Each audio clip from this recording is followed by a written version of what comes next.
Hello, EmberConf. I'm Luke Deniston. I'm really happy to be here. I'm going to talk to you a little bit about Taming the Beast. So these are going to be strategies for managing a really ambitious code base. Just a little bit about myself. I've got 4 children. I love playing rock and roll. It doesn't matter what style. This is a picture when I used to play in a rockabilly band with my wife. And just in case I'm giving you a false impression that I'm a cool guy or something, I really love Magic the Gathering.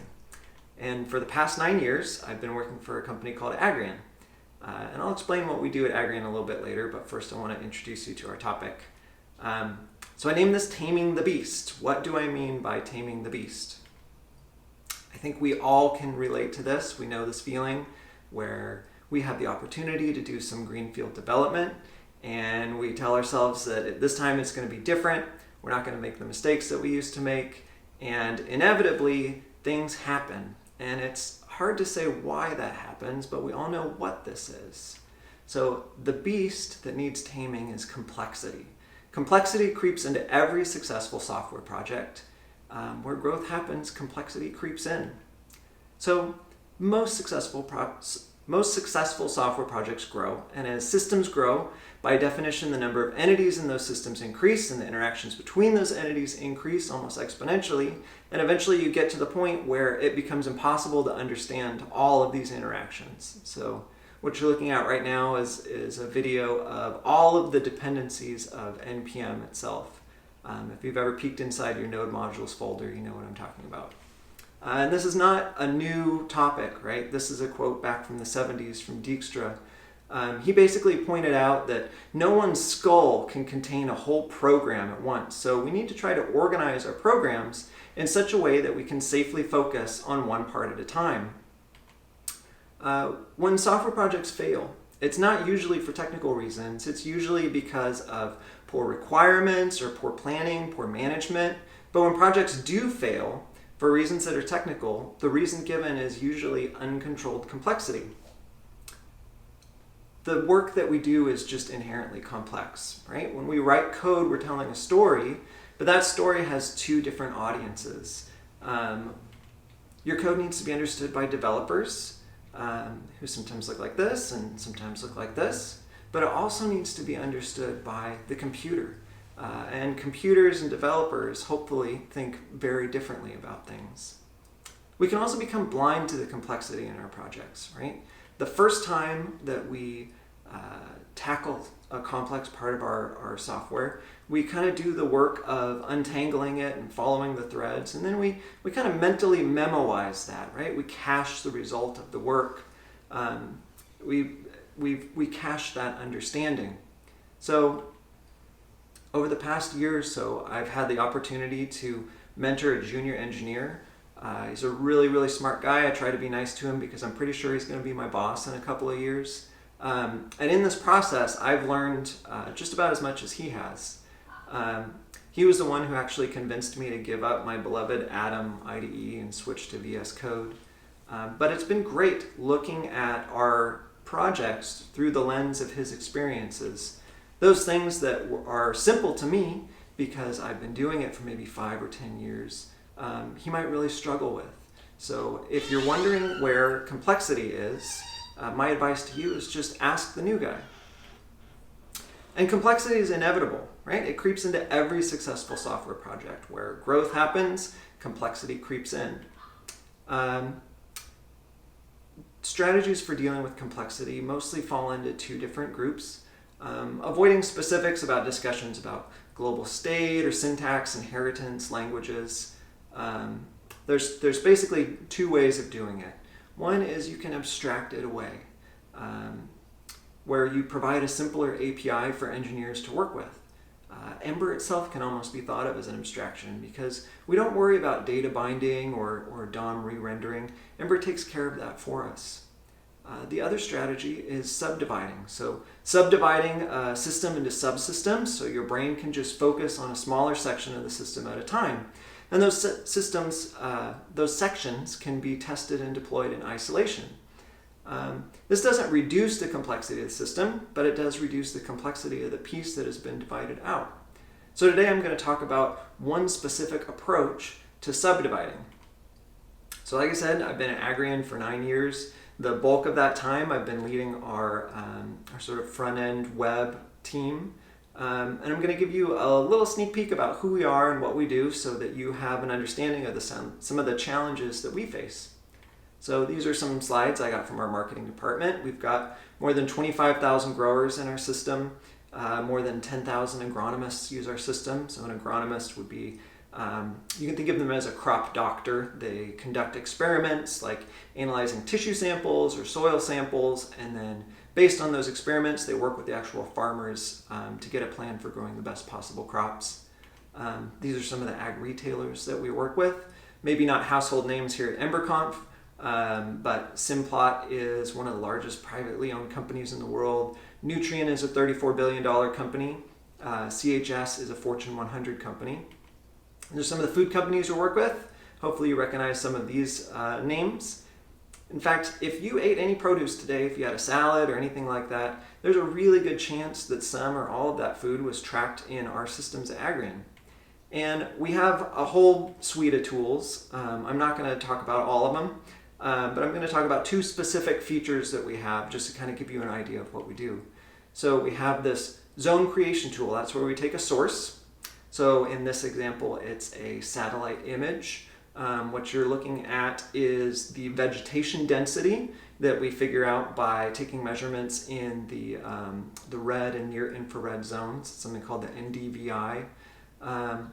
In this example, this is a harvest event. So those big combine harvesters that drive over the field, they have multiple sensors on them, taking samples, sometimes more than 60 times a second. This example, I think, is we're looking at the yield. So it's the actual rate at which crops came out of the ground. Then you take that source, you plug it into our zone creation tool, and we split it up into zones based on where you want the breakpoints to be, how many zones you want, and then you can take that, and then you can attach arbitrary data to it. So in this example, we're attaching a spray rate to the generated zones. Then you take those zones, you can upload it to your GPS-enabled sprayer, and then as that sprayer drives over the field, it knows what zone it's over and it adjusts the spray rate accordingly. This is great for our growers' bottom line because they're only using what they need, but it's also great for the environment because we're eliminating waste. I'm going to talk a little bit about our compliance or prescription creation tool.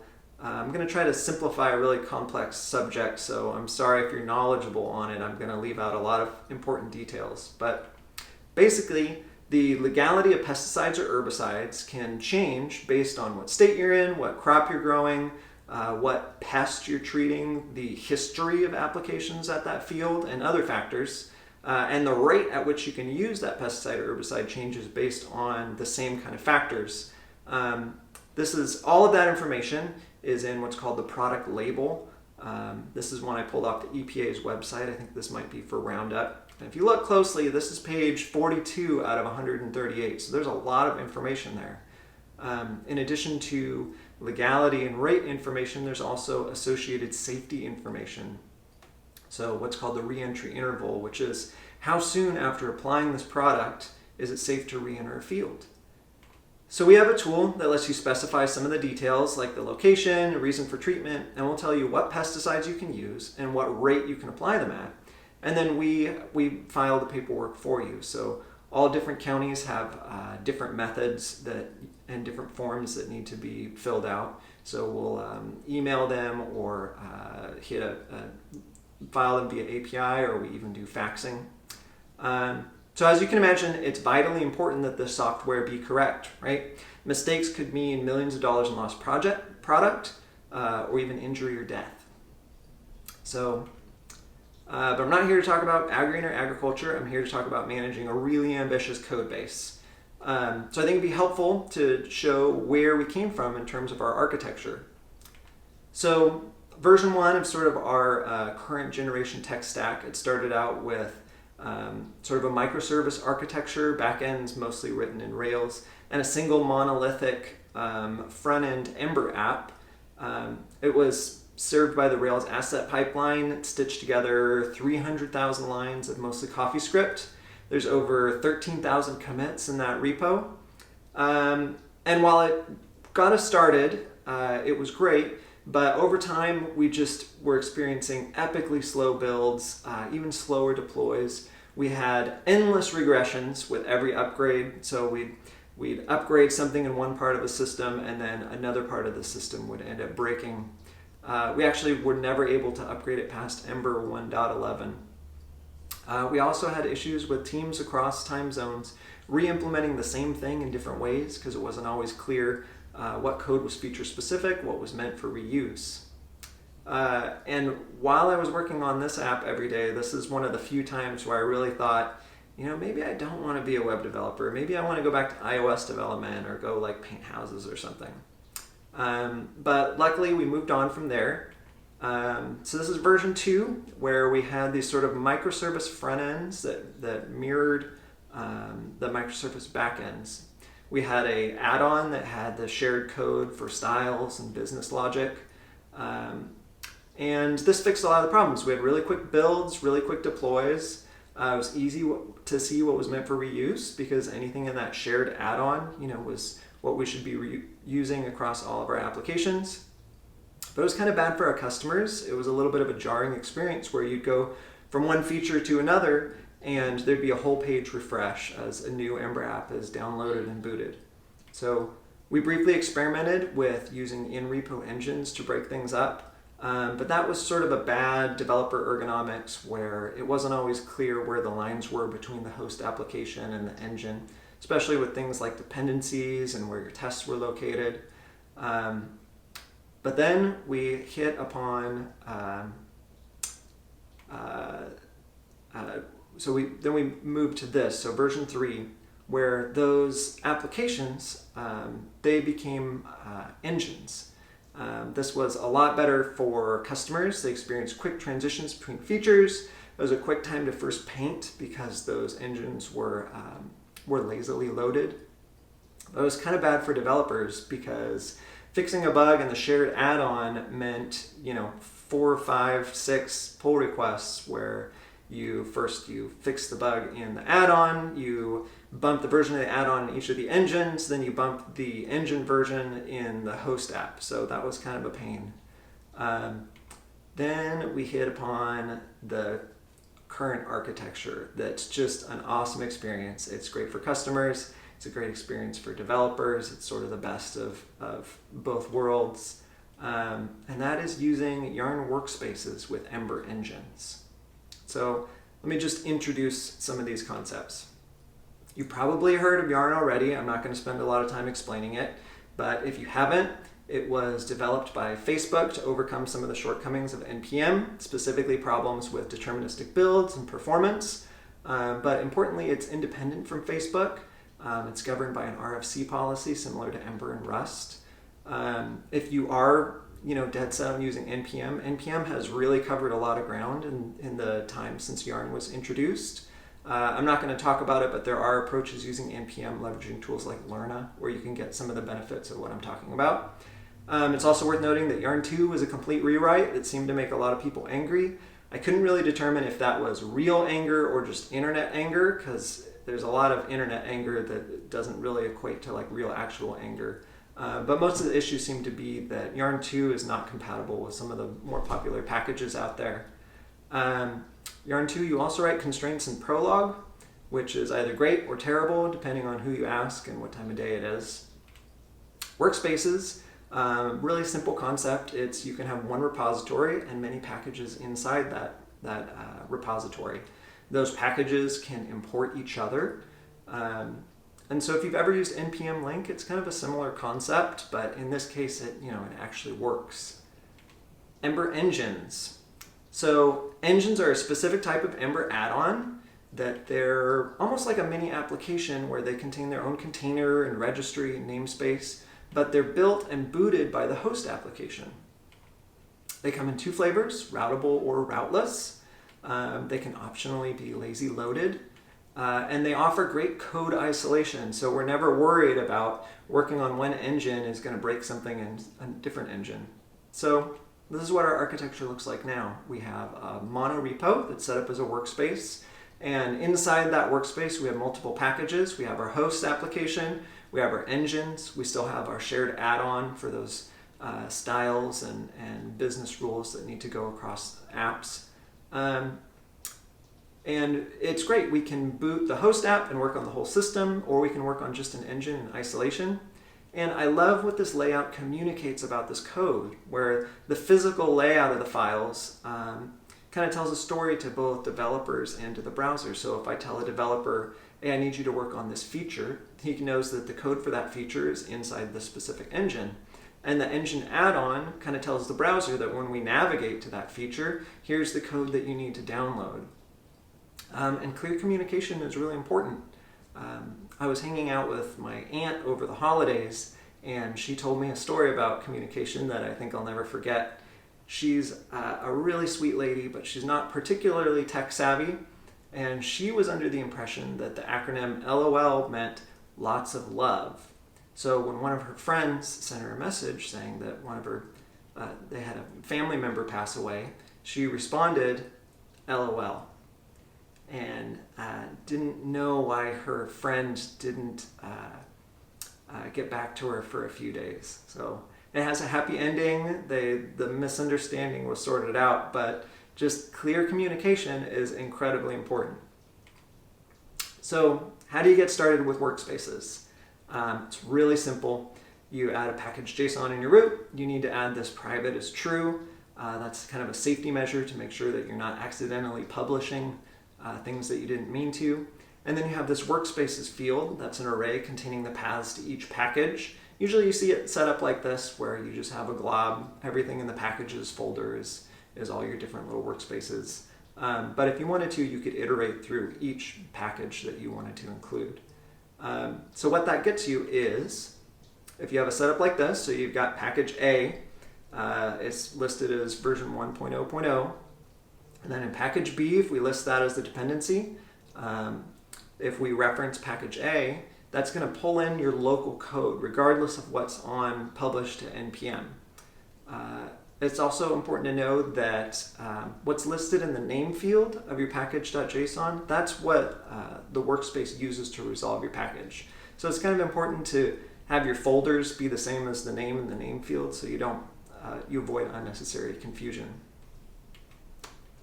So what happens when we start bringing in additional dependencies? So in this scenario, since the versions of left pad are both 1.0.0, Yarn just installs one instance of left pad, and that's installed in the root node modules, but that's available to both packages.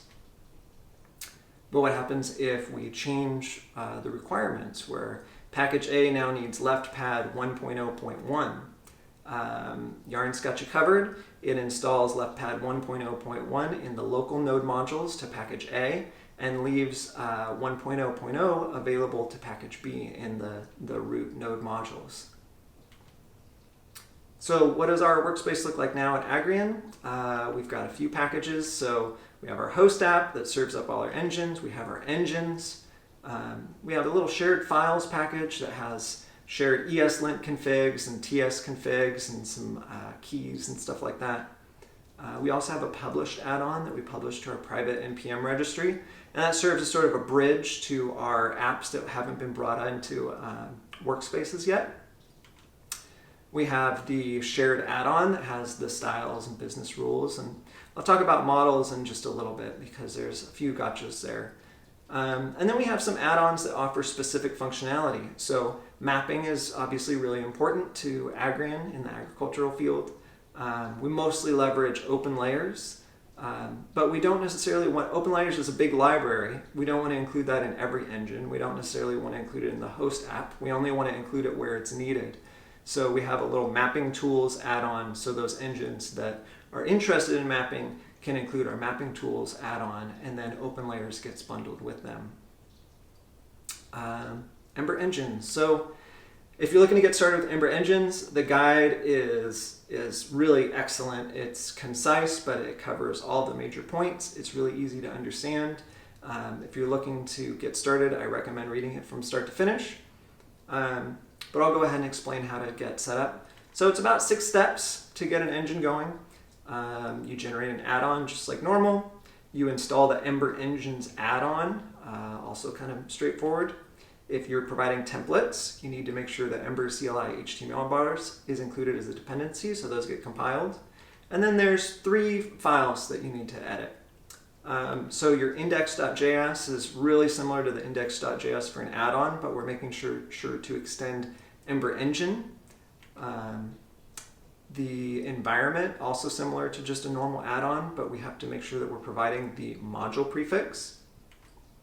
And then we have this engine.js file. If you've ever looked at your app.js file, this should look really familiar, but we're extending engine instead of Ember application. And that's it. That's all it takes to get started. Then you can go into your host application and you can mount the engine. Most often you see it just like this. So this is an example for a routable engine. Now in our host app, if we go to /myengine, we're now serving up that engine. It works just like a normal route. So if you want to override the path, so in this example, if we go to /blarg, now we're serving up myengine_b. If you need multiple instances of the same engine, you can pass it this as argument. So in this, if you go to /motor, we're now serving up a different instance of myengine_b. For a routeless engine, you mount it in the template using the mount helper. It takes exactly 1 argument, which is model. If you need to pass more things to your engine, the recommended way of doing so is to pass it a hash. So some tips for working with engines. Getting lazy loading working is incredibly straightforward. That's all you have to do. You just lazy loading enabled is true, and now you're asynchronously loading your engine. There are some gotchas about tests. So there's similar code on the Ember Engines website. I'm going to post these slides. I don't expect you to remember all of it. But in tests, you have to make sure that you're using the correct resolver. So Engine ships with this utility, Engine Resolver 4. What we've done is we've made our own setup test and setup rendering test that we call instead of the built-in setup test that makes sure that we're using the correct resolver. Sharing services is really straightforward. Just in our host application, we declare what services we're going to share and to what engines. And in our engine, we just let it know what services to look for that are going to be shared. So if you're using something like Ember Simple Auth, you're probably going to be resharing your session service. I also recommend sharing the store because there's a few little gotchas about working with Ember data. So this is a real bug that we came across. So if you've got a shared session that might return a user model, and then in your engine you might have like a created by belongs to, this code will throw an error. Ember will tell you that you're trying to use models across different stores and you can't do that. So also your store in your engine won't be accessible in Ember Inspector. So if you've ever used the data tab in the Ember Inspector, it's incredibly helpful, and not having that can be kind of difficult. So the recommended way of doing things is lay out your workspace kind of like this, where you have your host, you have your engine, and any models that are relevant to that engine, just kind of name it the same, make a new package, and append models to it. That can be consumed by your host app, so that way it can be set up in the store. It can also be consumed by your engine, because if you're using Typescript, you're going to want those type definitions. And this is really helpful. I don't recommend taking all of your models and dumping them in the host app, because then you're losing that clear communication about what files for what feature go where. So that's it. It's really straightforward working with workspaces and engines. I wanted to leave you with just a few little tips about working with really ambitious, large code bases. So I've ranked these in order of controversy, so least controversial to most controversial. Least controversial meaning that they're generally kind of well-accepted good practices. Most controversial meaning that you can find people that are a lot smarter than me that will give you a lot of reasons why not to do that. But there's also other people who are smarter than me and tell you why to do it. So replace this with your real tests. If I searched for this string, I would find it an embarrassing amount of times in our repositories. You need to treat that as a commandment. Don't treat it as a suggestion. If you see that code, if it's committed, treat that like a bug. Similarly, most of the arguments to the QUnit assert functions, like assert.equal, they take a final argument that's the message. There's so many times where I've been doing a big refactor or upgrading a library and a test breaks and I look at it and the test is assert equals foo is 2.759 and now it's 2.758 and I don't know if I fixed it or if I broke it. And if you just include a little description about what exactly you're testing, it's incredibly helpful. You don't think about it when you're just working on a new feature because it's obvious to you, but once you're doing those big refactors where there's 1,000 tests and you're looking at the failed ones on with the little QUnit reporter page, having that message is incredibly helpful. So starting to get into the controversial side. So ESLint is not very controversial. Prettier, maybe a little bit more so, but what's controversial is when I first started running a web development team, I pretty much let developers use whatever IDE they felt comfortable with. So we didn't get into some holy war of Vim or Emacs or Code or Atom. But more and more I'm leaning towards recommending that everyone on the team use the same tools and the same add-ons. So we started using Prettier about a year ago at Agrian, and it's really cleaned up some of the noise of pull requests. So in pull requests, a lot of times you'll have comments about, oh, you need a line break here, or clean up this white space, or follow this, best practices about code formatting. If you're all on the same page about having your code always being automatically formatted by the same thing, you'll never run into that. And you'll never run into changes that are outside of the scope of the actual work that you're doing. And if you didn't know this, there's actually a Glimmer parser for Prettier. So you can format your TypeScript or JavaScript just the same as you format your handlebars.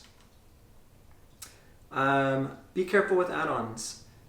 The add-on ecosystem in Ember is just incredible. There's so much functionality that's just an Ember install away. But sometimes that can be a deterrent. It can slow down upgrades if you're using an add-on that uses old syntax and it hasn't been updated. So before you install an add-on, just take a look at, is it actively maintained? Is it using modern best practices? Look at what does it do to the actual size of your compiled assets. Is it bringing on a bunch of stuff and bloating your asset size and slowing down the download of your application? If you do find an add-on that you want to use but is maybe not as actively maintained as you like, my recommendation is install it with the knowledge that you might end up adopting it. The beauty of open source is that if you have a problem with one of the tools you're using, you can just fix it yourself. Lastly, and we're firmly in controversial side of things, use TypeScript. In about 6 months, I went from, TypeScript might be a little bit helpful. I'm going to maybe poke around at using this, to, oh my God, how did I ever live without TypeScript? And now whenever I work in an app that's not in TypeScript, it's kind of scary. Like I feel like I don't have a safety net. It's made big refactors really simple. It's made it easy to find when, if I change something in a class and I think that no place else is using a particular member of the class, getting those TypeScript errors helps us find those bugs before we ship them to production. And then lastly, fully in controversial mode, even kind of scared to put this on the screen, use Tailwind. We went from thousands of lines of CSS, where every component we made felt like it needed a few lines of CSS. We just needed to maybe nudge something one way or the other, or reset the font size for some reason. And we switched to using Tailwind. We spent some time up front making sure that we had a really good Tailwind configuration, and the amount of CSS that we wrote dropped by, 90% or so. There's a quote from Adam, the guy that made Tailwind. He said, If you haven't worked with a library like this before, I promise your gut reaction will be, holy hell, this is the worst thing I've ever seen. It was my reaction too. You really do have to try it to shake that impression. So if you looked at it and you freaked out and you thought it was gross, I really recommend using it and you might be persuaded. So that's it for me. You can find me at Luke Deniston, quite a few different places. I'd love to know if you thought this talk was helpful or if you have any feedback. Thank you.